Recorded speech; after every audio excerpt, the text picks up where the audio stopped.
Hi guys, it's your favorite psychotherapist and it is Therapist Talk Thursday. And I'm going to talk more about the brain. You guys know I love the brain. I study the brain like every day. I'm a fan because it just tells us how, everything works in the body, how we think, mental health, which is very important. So, I'm going to talk about the subconscious, right? The subconscious is the hidden part of your brain.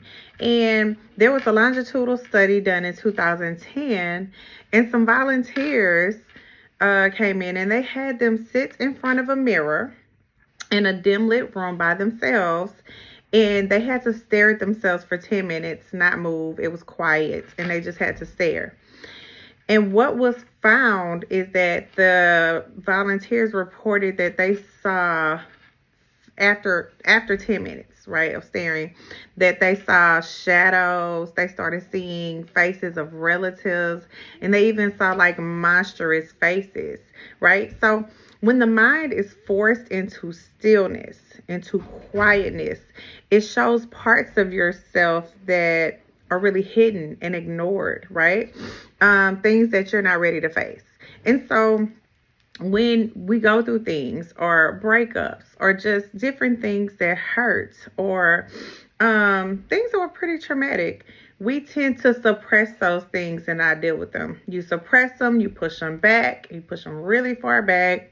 After some years, right, they become kind of these hidden memories. And so that's what these people were seeing. They were seeing things that they just didn't want to face, whether it was an abuser, whether it was a parent or a relative that they never got over from their death, or a breakup, or even parts of themselves that they didn't want to deal with. Because sometimes we do have parts of ourselves that we just don't want to fix, that could be ugly, and it becomes hidden and we suppress it so much.